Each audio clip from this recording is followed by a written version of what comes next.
talking about that game on Friday night, you must have been pretty pleased with that, particularly coming out of the bye, a couple of losses before that, really good bounce back from the boys, wasn't it?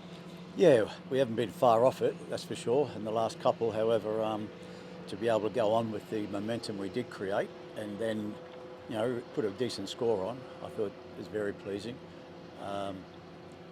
And I give credit to the boys, the way they prepared, just lifted another level and really focused on the things that matter for our game. And I thought we did well to get the result that we did. I mean, you said you put plenty of points on, but you certainly saved plenty as well. The goal line defence was pretty outstanding. Was that, I guess, a focus for you, or something that you really preached to the boys about? Or did they sort of come We've been building on a plan there for sure, and had a particular plan against the Blues for sure. You have your purple patches and they have their purple patches. They had an opportunity. We were good enough to repel it. It's very difficult to defend your own line these days. It's very difficult, nigh impossible sometimes. And to hold a team like them out was bloody brilliant. That's for sure.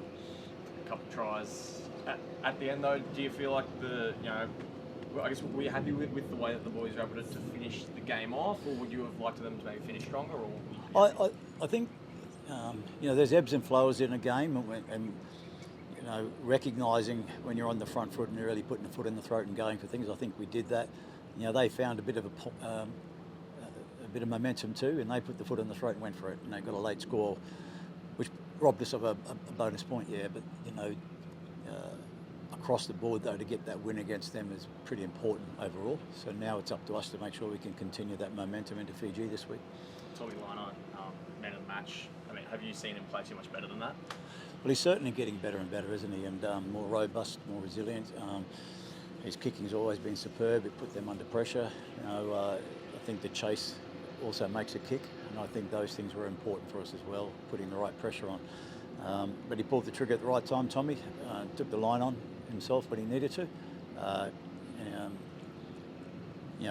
Gave us that bit of momentum when we needed to, when they were trying to close us down. It kept us on the front foot. I thought he had a good game, yeah. He spoke about post-game about being left off the spring tour, and then the trip to Japan, as that was something that really helped him, and really that's all we found, the sort of calmness that's come about his game. Is that, I guess, a massive difference that you've seen with him probably since then, the calmness that? Yeah, I think last year we saw good patches, in and out of the starting team last year. This year, a little bit more of a starting role.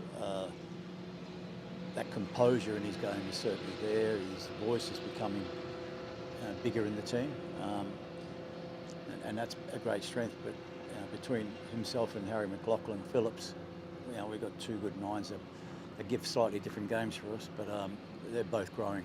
And we said at the beginning of the year we're going to back those two young fellas, and I think they're going sensationally well.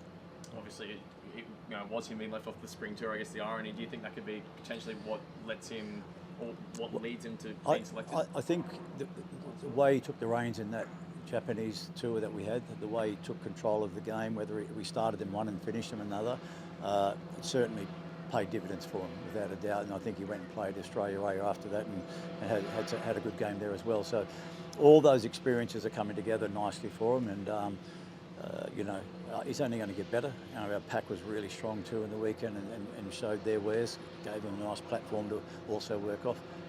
And as I said, the chase on his kicks were also very good, which gave good accurate kicks that extra emphasis in terms of forcing errors in the opposition and putting us on the front foot. Based off the steps he's made forward this year, do you think he'll put home in a green and gold 10 jersey? He'll be in the hunt, and that's not my decision. I'll do what I can here with the coaches to prepare them.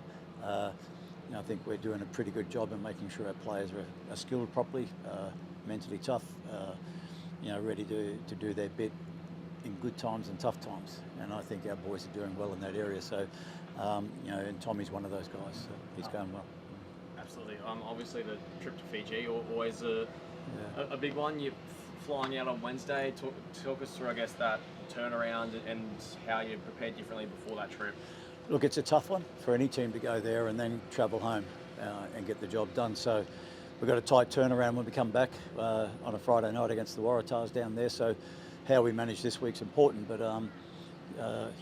we've started on a plan. During the day, we'll finalise how we do that in terms of our travel, the nature of the squad we take, who we start, who we finish, and put that together. So it certainly throws up, different ways you've got to look at how you approach the game overall.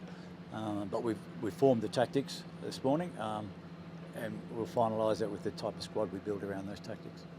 Certainly, the first 3 straight games on the road.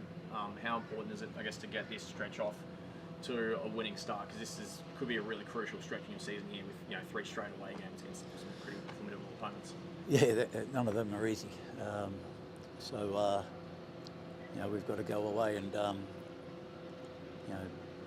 back our game, back our way, get our recovery right, get our travel sequences right. We put a lot of planning into it. The proof's in the pudding. We'll see where we go. But there are opportunities for us too. As much as they're challenges, there are opportunities for us to turn the tables on other teams in the competition ladder and put pressure on those situations. We look after ourselves. I think we'll be okay. Considering the travel and all that sort of thing, do you think this is probably the toughest sort of 2 or 3 week stretch of your season so far, these next 3 games? I don't think we've had an easy stretch. All stretches are tough, Perth, then across to Crusader Land. Highland is always a tough place to go to. It's the nature of this competition. I think with all teams stepping up more, there's no sort of parts of the season where you can float a little bit more. I think pressure's on everyone, and there's so much more to happen in this competition for sure. So we just got to stay focused and getting better every day, like we always do, and meet these challenges as opportunities and go out there and give it our best. I'll throw in a couple of questions here. Les, the halves, halfback and 5'8", you've juggled them through the season. Can you shed some light on your strategy there around how you use the half and 5'8" combination? Well, we're strength through there, aren't we? We've got great strength, so the boys are confident whatever we do, and they're all nailed on with the plan. So adapting those as we need to is important, and sometimes it's a tactical shift, sometimes it's a loading shift, in terms of managing the player load. Sometimes there's minor little injuries that we have to work on as well. So all those things come into play to make those decisions. But the biggest thing is that the coaches and the players are extremely confident in whatever mix we take in. So we'll continue to look at those on a weekly basis. Yeah. Tom Liner doesn't shirk away from the physical stuff. You already mentioned that's been a step up in his game.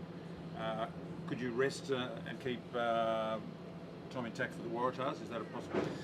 Yeah, that's a possibility. We'll work through that today. The big one for us is, Harry McLaughlin Phillips is as tough and physical as Tommy is. So we've got 2 boys who will manage those things. 2 boys that'll attack slightly differently, definitely. But we've got something that as I mentioned earlier, the boys are confident and have a lot of confidence in both of them, as they do with Kalani and Louis, who are other number 9s in that halves combination. But so we'll make those final decisions today about whether we start or who we start at 10 and what we do there. One of the Blues players was red carded for a lifting tackle on Tim Ryan. There's been some comments made around players twisting and different things with dynamics in the tackle. Have you any particular comment around that Tim Ryan tackle? No. The officials did the right thing. I don't think he wanted to do it, but he didn't. He followed through with it. He could have saved it a bit more. They're just unfortunate circumstances, but that's the right decision based on the laws. We can talk about the dynamics of twisting and all those things, but it was put into a dangerous, compromised position. I've got no ill will on Talea. It's one of those moments that those things can happen, but I think the right decision was made. Any update on any players back in the selection mix for this weekend against the Draw? No, only that we probably lose George Blake from the system. We're getting him sourced out yesterday and today, and he may require a bit of time out of the game at this stage, but we'll get some further information on that down the track.